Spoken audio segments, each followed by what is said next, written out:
like some manipulation. So David finally calls Absalom to see him after being in Jerusalem for 2 years. And the Bible says they hugged. And again, one of my notes here in this particular Bible, David forgives Absalom, chapter 14, verses 25 to 33. That's the section where David calls for Absalom, and they hug and make up. I just don't see it at all. Just because you hug somebody doesn't mean you're making up. The Bible talks about something about a kiss, all right? The kiss of a friend is sweet, but, a kiss of an enemy it's in Proverbs somewhere. Look that up. But, don't we have a guy in the Bible that kissed Jesus and betrayed him? So, again, it's just an outward motion is all it was in this particular case. So there were things going on here in the relationship between David and Absalom. So we picked up last week in chapter 15, I believe it was, where now Absalom is stealing the heart of the people that come into Jerusalem. David wasn't where he should have been, apparently, or at least not down at the gate where the business was carried on and the courts were held. And so Absalom meandered down there, and he talked to people and said, yeah, I see you got a cause here, and I wish I was down here making decisions. And the Bible says, I think he hugged them and kissed them, and we talked about last week, he smelled their hair. Just like a politician would do. And so, he was stealing the hearts of the people. Then he goes and he gets some people together and says, when I blow the horn, say Absalom rules in Hebron, not in Jerusalem. But he was getting some forces together. Clearly he had a plan. When David found out about it, he said, let's leave the city. And so where we left off last week is David is leaving the city of Jerusalem. He, number one, did not want to fight his son. Number two, he didn't want a battle going on in the city of Jerusalem either, to destroy the city and cause all that kind of havoc. So he just figured it'd be best to leave. And that kind of surprised me a little bit, because it talked about verse 14 of chapter 15, let us flee, for we shall not elsewhere escape from Absalom.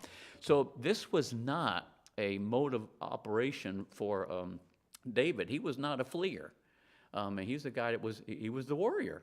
He started out his warring days really against the bear and the lion. Remember when he was taking care of his dad's sheep, and then the Goliath scene, and then he was a warrior king. It's not a guy that's going to run away, but he had other motives. So he flees the city, leaving with a group of people. Though some people turned against him, we'll talk a little bit more about that today, there was still a group that were kind of be faithful to him. We'll see that today as well. So he's leaving the city of Jerusalem barefoot, crying. I think we deal with that later in the chapter. So let's pick it up around I think we left off on verse 18.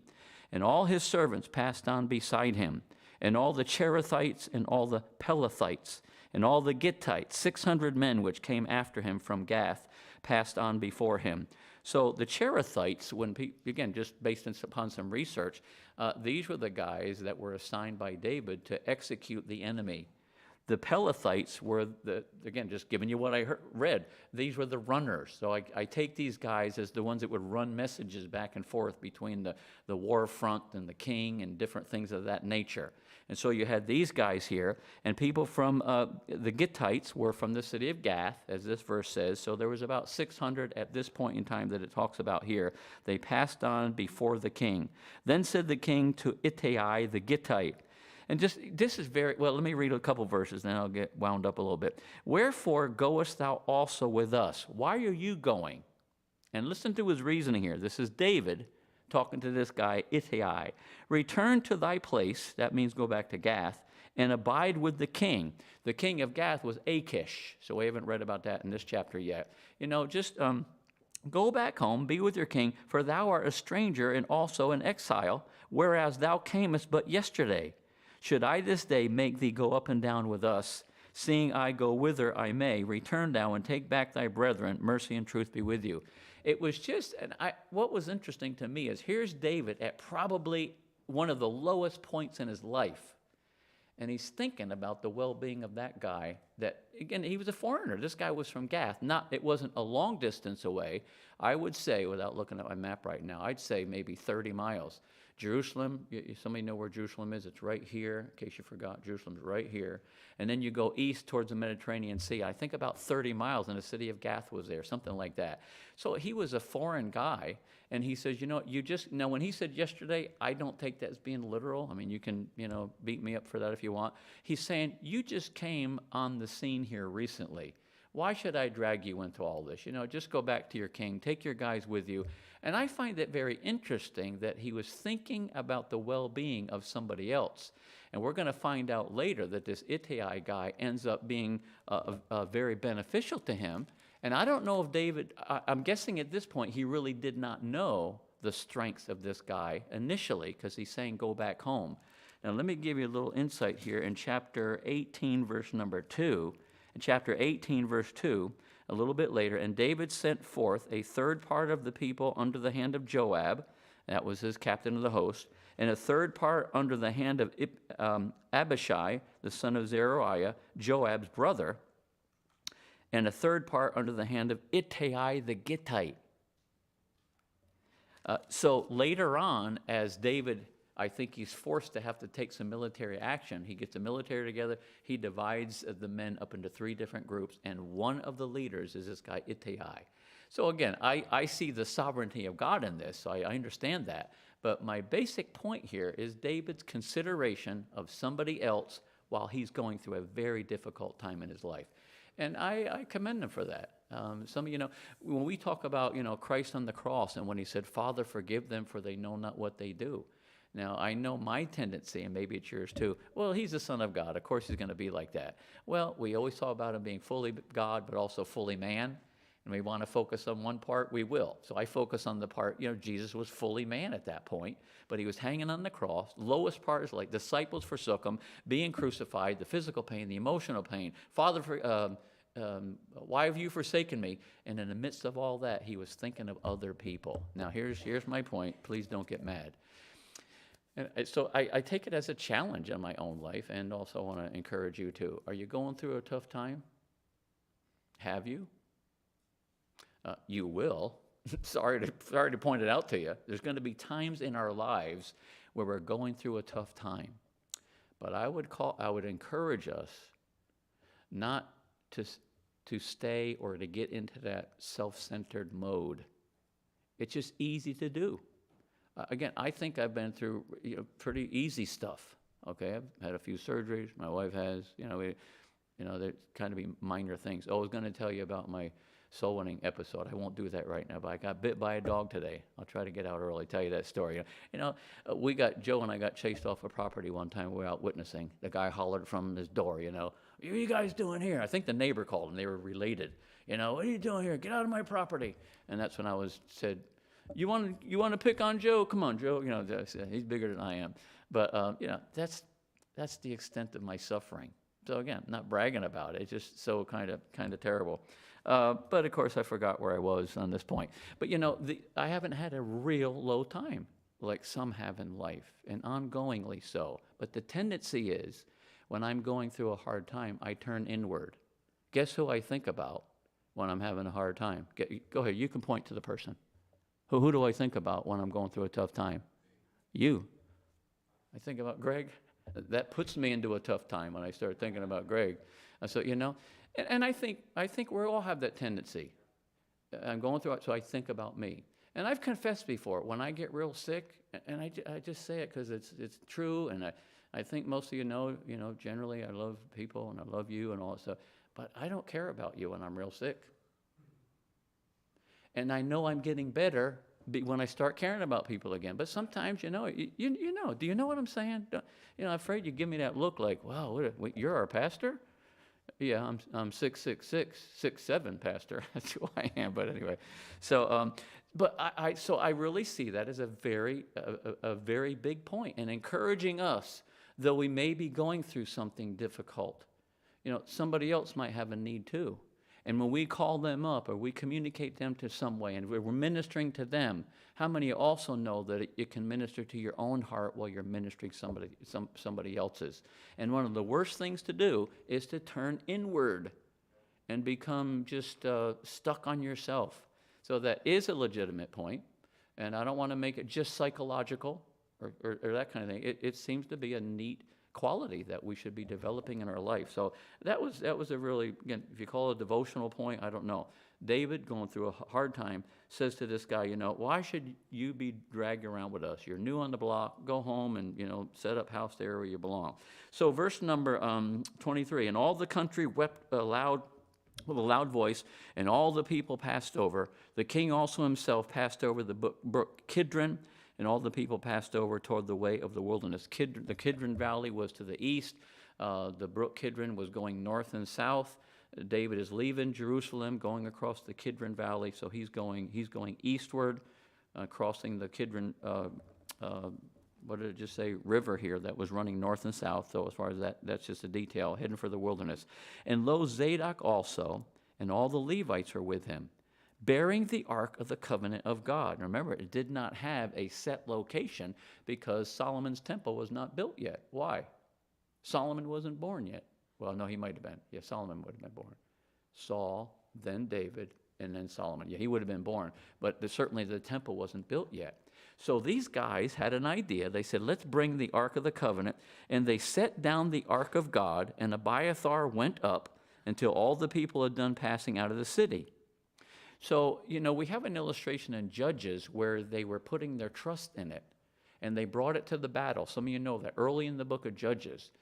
I think it's a difference between there and what's happening here. Judges, they thought that the Ark of the Covenant, Ark of God, was like a good luck charm.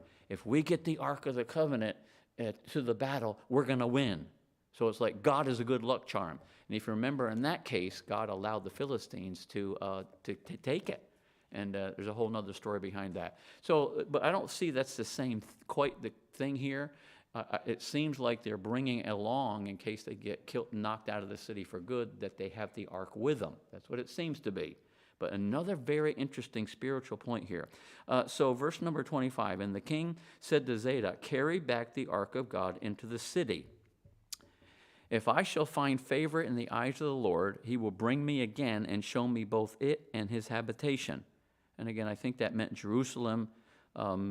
But if he thus say, I have no delight in thee, that is, if God says that, I don't know if David was thinking God was going to say it out loud, but David was thinking here, if he doesn't have any delight with me, behold, here I am. Listen, let him do to me as seemeth good unto him. I think of, again, another very strong indication in this case of David's heart with God. I think it's a very significant thing here. Again, the context I won't repeat at all, but a low point in David's life. He probably wanted to see the ark again. Take it back. If God allows, I'll get to see it. If he doesn't, then it's up to him what happens. And it is, I'm telling you, one of the things that gives me any sense of peace and stability in my life, when I have it, is believing that God is in control. I mean that. It's keeping me from jumping off a short building. That kind of thing. It's crazy. There's a lot of crazy things going on. But from the bottom of my heart, even the bottom of my soul is here, I believe that God is in control. And he has told us various things that are going to happen towards the end times, and those kind of things are happening, and then I fuss about it. Okay, I read it, I preach it. In the end times, these things are going to happen. And the world is cracking up. There's millions of things. I won't even give you one right now. It's crazy. But God is in control, and he's bringing about his will. Even, in a situation where David was suffering, if I get to go back, and I'm thankful. If I don't, so be it. That's just the way it's going to be. So I think it's very similar to the Job situation, okay? The Lord giveth and the Lord taketh away. Blessed be the name of the Lord. And in all this, Job did not accuse God foolishly. Wow. But it's just hard going through that tough time. So there it is, another very good response that David had. Let's read on verse 27. The king said also unto Zadok the priest, art not thou a seer or a prophet? Return into the city in peace, and your two sons with you, Ahimaaz thy son, and Jonathan the son of Abiathar. See, I will tarry in the plain of the wilderness until there come word from you to certify me, or the word there really is to make an announcement. So here's what he was saying to Zadok. You stay there as my spy, right? Let me know what's going on. Let me know, keep me posted on what's going on. Zadok, therefore, and Abiathar carried the ark of God again to Jerusalem, and they tarried there. And David went up by the ascent of Olivet, and wept as he went up. I think he's going up the western slope. Again, he came out of Jerusalem, crossed the Kidron Valley, or by the Kidron River, starting to go up the west side of the Mount of Olives until he comes to the top of the hill. We'll read about that in just a minute. So yeah, all this makes sense geographically too, just like God says here. Okay, all of it, he wept as he went and had his head covered, and he went barefoot. And all the people that was with him covered every man his head, and they went up weeping as they went up. Now I want to make this point that I've made before. And I know there's some line that we cross at some point. David brought this on himself. So I weep with him. This is a very sad thing that the king has to leave the throne. And so I don't think this was a put on. It's all this kind of turmoil, inner turmoil. And then the people going with him. And what you put your people through, making them leave the city with you, or those that wanted to. This division, this was all David's fault, and it could have been prevented. And so I'm not trying to oversimplify it, but we have to remember, all of us in here, I'm sure, are on the good side of God. I'm saying that to say that we're behaving, you're all trying to do the right thing and all that. This is why we need to be reminded when we get off track and out of God's will and do some things, the consequences are terrible.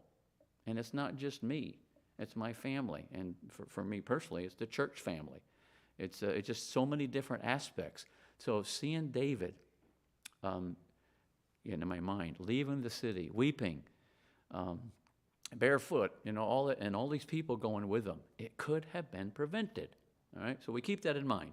But they are where they are, and I understand that too. We have to move forward, and we do know that David, he did end up confessing. We do know that too. And one told David, saying, Ahithophel is among the conspirators with Absalom. Now, we dealt with that last week. Ahithophel was one of David's counselors. And in chapter 16, it says his counsel, as if he heard from God himself, which you would want your counselor to be like that. Chapter 16, verse 23 talks about that. So we already read about him going, but this is the first time that David found out about it. Wow. So, sad, going out of the city barefoot, crying, all these things. And now he says, Ahithophel has left you, is among the conspirators with Absalom. And David said, now listen to this, O Lord, I pray thee, turn the counsel of Ahithophel into foolishness. Now, keep in mind what I told you. In fact, I want to read the words, chapter 16, verse 23. And the counsel of Ahithophel, which he counseled in those days, was if a man had inquired at the oracle of God. Woo. I mean, like this guy was right 99% of the time. Okay? I'm not sure the other 0.9, but you get the idea here. So David gives this prayer, Lord, turn his counsel against him. Now, what's very interesting here, I see within the next day or a few days, God was answering that prayer. Look at this here. Came to pass that when David was come to the top of the mount where he worshiped God, so he worshiped God in the midst of this too. And I think he wrote a psalm that we might look at in a couple weeks. Behold, Hushai the Archite came to meet him with his coat rent and earth upon his head, unto whom David said, If you pass on with me, then thou shalt be a burden unto me. But if you return to the city and say unto Absalom, I will be thy servant, O king, as I have been thy father's servant up to this point, so will I now also be your servant. Then mayest thou for me defeat the counsel of Ahithophel. So he prayed this quick prayer, and then Hushai comes into the picture, and he just thought this was his answer. So go back to the city, and you give counsel against his counsel, and God's going to overturn that. And that's what ends up happening later on. Again, that's awesome. I don't know, how God spoke to David, or again, he just voiced that prayer. He just voiced the prayer, and within a short time, this guy Hushai comes along. And he says, you stay there and overturn the counsel of Ahithophel, which again, just when you consider probability, that wasn't going to happen. Just a probability factor. So very interesting.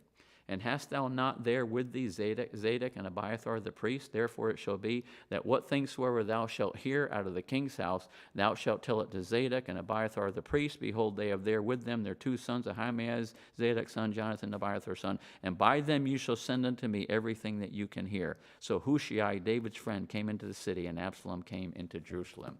So now Absalom, he was in Hebron, south of there, 20 miles. We know he was coming in that direction. That's why David left. But now that last phrase gives us a new picture of what's going on. Absalom is in Jerusalem now. I mean, he's in charge.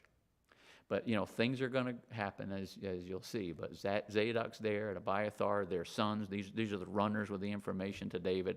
And now Hushai, the counselor. What is going to happen? Stay tuned. Next week, next Wednesday, I'm not sure. You could always read ahead, but then you'll ruin my sermon. So anyway. So these very neat lessons, though. Neat lessons. So I hurt with you when you're going through the pain. But, look at others. See what's going on. Still reach out and cry with others and minister to them in that way. Lord, thank you for these verses that we got to look at tonight and encourage us. And, again, one lesson, we just help us to stay pure and clean. And we might get trials in life for sure, but sinning always brings some kind of destruction or judgment or heartache. And that's always the case. Help us to stay in the straight and narrow, seek your will, seek your face, and walk in righteousness just as consistently as we can. And by your grace, complete that. And then these other lessons, reaching out for others and thinking of them, and just prayers. Sometimes we just need those prayers. Lord, please do this. Lord, please do that. And you don't always do it. But many times you will. Sometimes you will.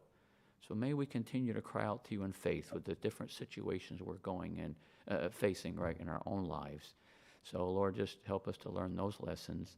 And then, again, thank you again for the meeting. Thank you for the blessings that you've given us as a church. And though we're a little bit behind this year, we do have money in places in reserve. And so help us to be good stewards of that as well. We need to hold on to some of it for sure. Maybe there's some that we need to get rid of too, for sure. So give us your direction there. And Jesus, and I pray for Eric that you would help him to get some rest and heal his body and his throat, and that he can be back in a full swing pretty soon. In Jesus' name, amen. All right, you're dismissed. See you. What?